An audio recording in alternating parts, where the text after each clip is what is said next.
هو الذي أنزل السكينة في قلوب المؤمنين ليزدادوا إيمانا مع إيمانهم ولله جنود السماوات والأرض وكان الله عليما حكيما. بسم الله الرحمن الرحيم. الحمد لله رب العالمين، وأصلي وأسلم على المبعوث رحمة للعالمين نبينا محمد وعلى آله وصحبه ومن اهتدى بهديه واستنى بسنته إلى يوم الدين. أما بعد. Dear brothers and sisters in Islam, Assalamu alaikum wa rahmatullahi wa barakatuh, and welcome to a new episode dealing with the purity and the health of our hearts combined in the hadith or mentioned in the hadiths of the Prophet alayhi salatu wassalam. The hadith we are to discuss today is well known to the vast majority of us. Abu Hurairah, may Allah be pleased with him, said, the Prophet sallallahu alayhi wasallam said, do not laugh too much. Do not laugh too much, for excessive laughter deadens the heart. It kills the heart. It renders the heart to be dead. Laughter is when you have a cheering and smiling face and the teeth usually appear out of joy. If it is accompanied by a sound, that would be giggling, a sound that can be heard from a distance. And if it's soundless, then this is smiling.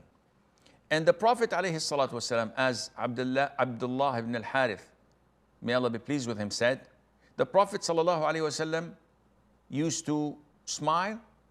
I've never seen anyone smile more than the Prophet ﷺ.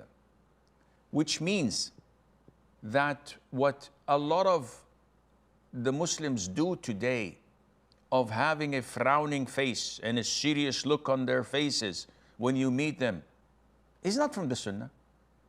Regardless of their titles, of their position in da'wah, when they claim to be scholars, and we've seen many of them, their character is awful, unfortunately, which means that the knowledge they have is not genuine. It does not, or it did not reflect on their souls, because this is the Prophet ﷺ. Abdullah ibn al-Harith says, I've not seen anyone more smiling than the Prophet ﷺ. Jarir ibn Abdullah al-Bajali, may Allah be pleased with him, he said, the Prophet ﷺ did not block me from entering and seeing him since I accepted Islam, and I've never seen him without him smiling in my face. So if I go to a scholar, a Muslim da'i, someone of knowledge, and I say, Assalamu alaikum, and he's meeting me with a frowning face, he's not a proper Muslim. There's something wrong in him. And his knowledge is not genuine, because he has to be having at least a smiling face, because this is what the Prophet said, alayhi salatu wasalam. Smiling in the face of your brother is charity. This is an encouragement from the Prophet alayhi salatu wasalam. So the Prophet, if you collect all the hadiths describing him, they would indicate that he used to often smile. And sometimes he would laugh, but without giggling and making a sound like so many of us may do. It shows that this is a sign of the purity of the heart when a person is smiling all the time, that he is peaceful, that he is easygoing. Unlike when people laugh excessively, this shows that the heart is heedless and that it is hard. So the heart is hard and stiff because Excessive laughter means that there are no reminders of the day of judgment, of being accountable, of remembering Allah Azza wa Jal and making dhikr. The heart is not susceptible for such dhikr because dhikr is the life of our hearts. And this is what the whole program is about. How to revive our hearts, how to sustain the livelihood of our hearts and make it soft and make it filled with life. Scholars say that the life of the hearts, the glowing of the hearts, is the essence of everything that is good. However, the death of the hearts, the darkness of the hearts is the essence of all evil. When the heart is alive, that is its strength, its ability to see, its ability to hear, its ability to visualize things and to process information and to see things for what they really are. This means that, the hadith means that hearts have a life, and as well, hearts have death. So the life of the hearts is to continuously obey Allah Azza wa Jal, to hasten to do what Allah loves, to be filled with the Quran, with the dhikr, with the need and intention to do good things to others. It's filled with peace and love. While the death of the heart is when it responds to other than Allah, when it follows its whims and desires, when it obeys shaitan. And the more the sins overlap and overwhelm these hearts, the more sick it becomes. And the sicker the heart is, the sicker the bodies are, without any doubt. Al-Imam al-Tibi, may Allah have mercy on his soul, says, excessive laughter inherits the hardness and the stiffness of the heart, and that would lead to being heedless and oblivious. This is the death of the heart, that is, being oblivious and heedless. Al-Imam al-Qari, may Allah have mercy on his soul, says, when the heart is alive, it dies with excessive laughter. What if it's already dead? Al-Imam al-Qari says, it becomes more black. Al-Imam al-Sindi says, the death of the heart makes it stiff and hard, so that it would not benefit from any reminders, like a dead person would not benefit by anything we say to them. This is why when a person's heart is sealed, he does not see right to be right and wrong to be wrong. Things are flipped. Things are perceived in the other form or way. This is why when people are all going to the masjid after the iqamah has been called, and while they're going all to the masjid, you find people going to the opposite direction and looking into your face as if, why are you looking at me? And you're looking at them shocked. You hear the call for prayer. Why aren't you praying? The guy doesn't see anything wrong in what he's doing.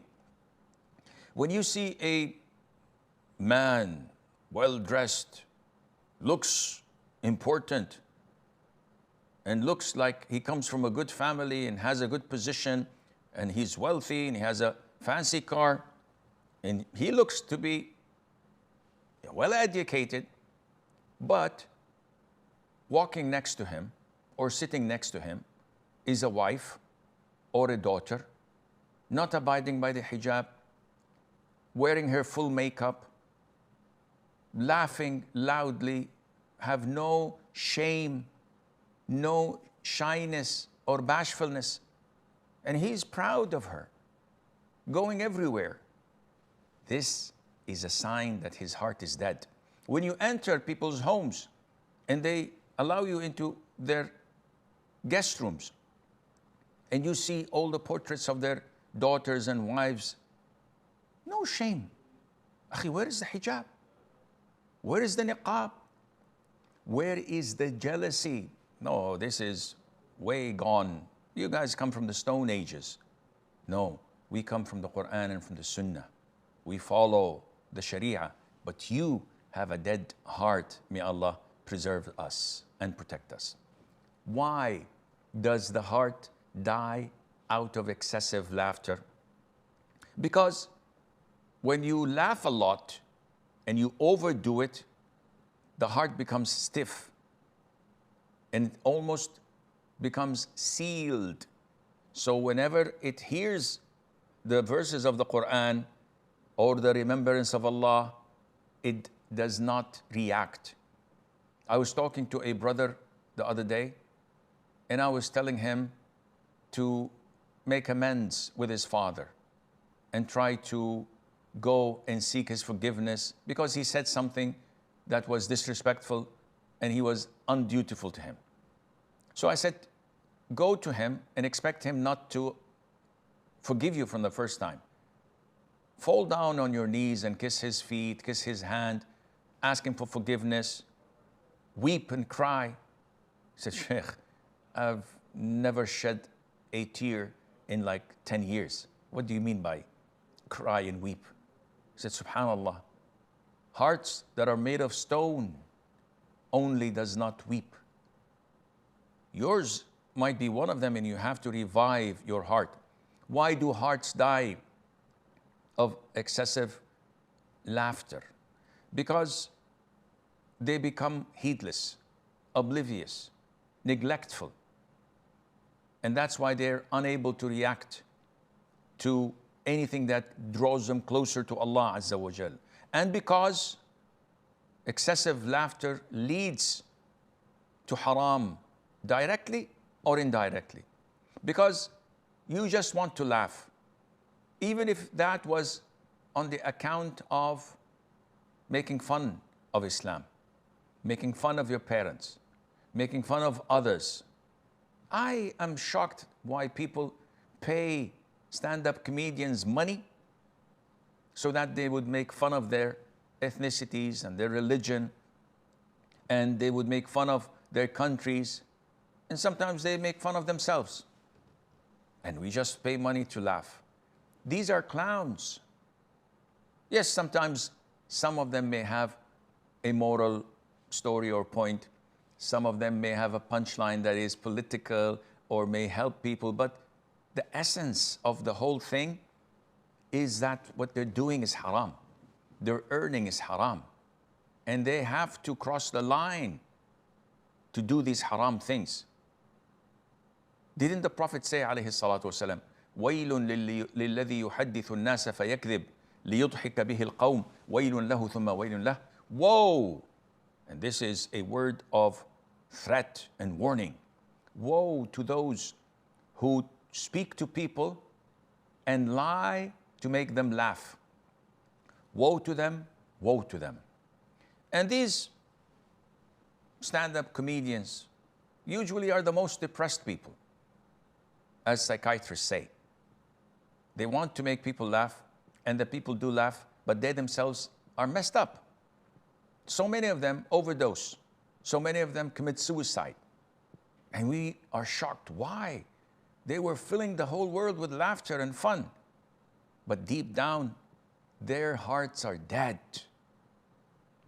And Sharia came with so many commands and instructions to live a serious life and to engage in what reminds you of the hereafter and to reduce the amount of laughter, joking, and fun.